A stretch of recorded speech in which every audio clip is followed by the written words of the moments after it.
अस्सलाम वालेकुम प्यारे दोस्तों, जुल्फ़ी नॉलेज एंड वर्ल्ड में खुश आमदीद। सुल्तान सलाउद्दीन अय्यूबी रहमतुल्लाह अलैह। और फिर क्या होगा, कुछ दिन बाद महर की रकम अदा करके इसे तलाक दे दूंगा, अमीर जंजार ने खुद कलामी के अंदाज में कहा। फिर जब काजी इब्न अरसून ने शारिया को अमीर जंजार की तरफ से शादी का पैगाम दिया तो वो कुछ देर के लिए साकित होकर रह गई। शारिया की ये कैफियत देखकर काजी इब्न अरसून समझे कि इसे इस पेशकश पर यकीन नहीं आ रहा, इसलिए इन्होंने शारिया की बेयकीनी को दूर करने के लिए मोहब्बत आमीज लहजे में कहा, पहले मुझे भी अमीर जंजार की बात पर शदीद हैरत हुई थी, मगर अब अंदाजा हुआ कि वो एक शरीफ इंसान है। उस्ताद मोहतरम की जबान से अमीर जंजार की तारीफ सुनकर शारिया संभल गई और इंतहाई अदब के साथ अर्ज करने लगी, अमीर जंजार, फरिश्ता सिफ्त ही क्यों ना हो, शादी मेरी जिंदगी का मकसद नहीं है। काजी इब्न अरसून शारिया की बात सुनकर चौंक उठे और फिर शादी के सिलसिले में शरई अहकाम समझाने लगे। औरत हो या मर्द, दोनों के लिए तन्हा जिंदगी हमेशा खतरात से भरी रहती है और तुम जैसी बेयार मददगार औरत के लिए इससे बेहतर सहारा मुमकिन नहीं।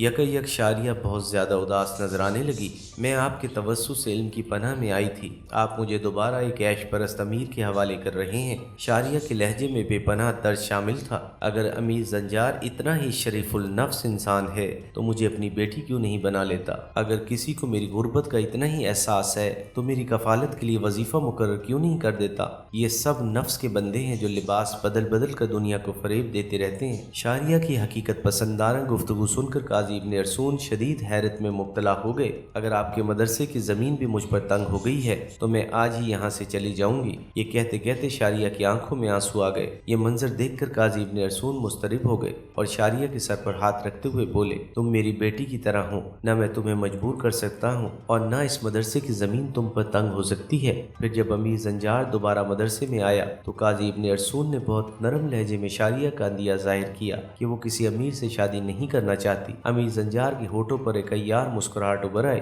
और वो एक एक लफ्ज पर जोर देते हुए बोला, आप गवाह रहेंगे कि मैंने एक गमजदा और बेसहारा औरत का भला चाहा था। ये कहकर अमीर जंजार जाने के लिए खड़ा हो गया। काजी इब्न अरसून ने इसे रुखसत करते हुए कहा, हक ताला इंसान को उसने नीयत का सिला जरूर देता है। अपने मंसूबे में नाकाम हो जाने के बाद अमीर जंजार को शैतान ने नए अंदाज से वर्गलाया। फिर इसने एक और खौफनाक चाल चली। वो इस इलाके के चंद गरीब लोगों से मिला जहाँ काजी इब्न अरसून की दरसगाह थी। फिर इसने कुछ गरीब तालिब इल्मों को भी अपना हमनवा बना लिया कि जरूरत पड़ने पर वो लोग काजी इब्न अरसून के खिलाफ गवाही देंगे। इन तमाम नादार लोगों को अमीर जंजार ने पैसे देकर खरीदा था। अपना दूसरा शैतानी मंसूबा तरतीब देने के बाद अमीर जंजार एक दिन सुल्तान नूरुद्दीन महमूद जंगी से तन्हाई में मिला। पहले इसने सुल्तान आदिल की शान में एक तवील कसीदा पढ़ा, बेशक हम गुमराह थे कि आपने हमें हिदायत की राह दिखाए। सुल्तान नूरुद्दीन महमूद जंगी खामोशी से अमीर जंजार के मुबालगा में सताइशी कलमात सुनता रहा। फिर जब अय्यार अमीर खामोश हुआ तो सुल्तान आदिल ने पुरसोज लहजे में कहा,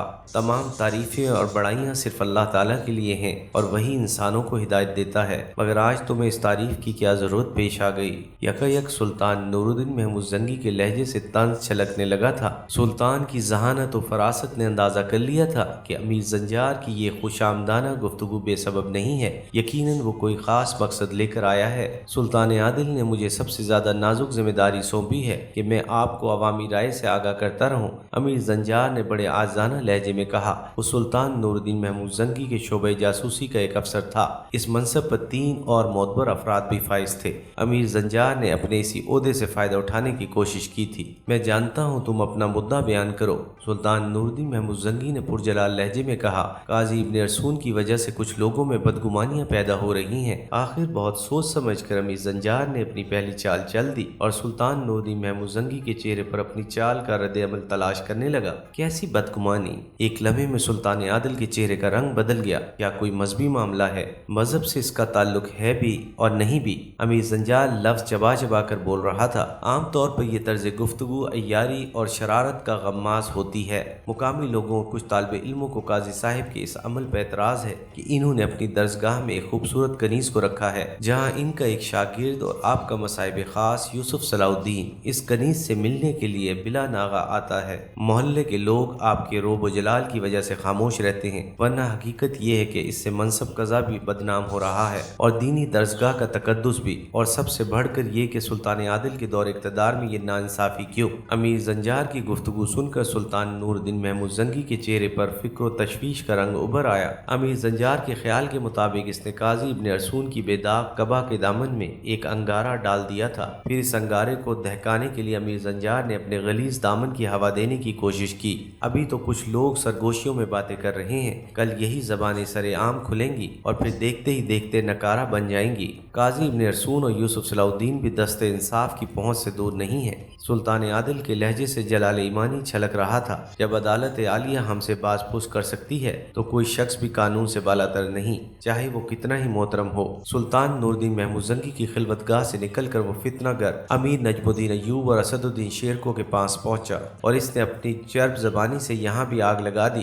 میں خود بھی عزت دار ہوں اور عزت داروں کو رسوائی سے بچانا اپنا فرض سمجھتا ہوں۔ نجم الدین ایوب اور اسد الدین شیرکو سے بات کرتے وقت امیر زنجار کا لہجہ بہت ہمدردانہ تھا۔ تمہارا جذباتی بیٹا اور نوجوان بھتیجا اس خوبصورت کنیز کے رام میں پھنس گیا ہے۔ امیر زنجار کے اس انکشاف پر نجم الدین ایوب اور اسد الدین شیرکو کی آنکھیں حیرت سے کھلی کی کھلی رہ گئیں۔ اپنے منصوبے کی کامیابی سے ہمکنار ہوتے دیکھ کر امیر زنجار کے فتنہ گر ذہن نے ایک اور کروٹ لی۔ اس میں یوسف صلاح الدین کا کوئی قصور نہیں کہ وہ ابھی نوعمر ہے اور عورتوں کی چالوں کو نہیں سمجھتا۔ وہ ترکی کنیز بہت شاطر ہے۔ جب اسے یہ معلوم ہوا کہ یوسف قاضی ابن ارسون کا شاگرد ہے اور پابندی سے مدرسے جاتا ہے تو شاریہ بھی تعلیم حاصل کرنے کے بہانے قاضی صاحب کی درسگاہ جا پہنچی۔ اس طرح دونوں کی ملاقات کے راستے میں کوئی رکاوٹ نہیں رہی۔ آپ حضرات خود ہی سوچیں، آج تک کسی کنیز نے تعلیم حاصل کی ہے؟ عورت کے ہر بال میں ایک فریب چھپا ہوتا ہے اور شاریہ سر سے پاؤں تک فریب ہے۔ اپنی نیک نامی کو بچانے کی فوری تدبیر کریں، ورنہ یہ معزز خاندان سلطان عادل کی نظروں سے گر بھی سکتا ہے۔ امیر زنجار نجم الدین ایوب کے گھر آگ لگا کر رخصت ہوا۔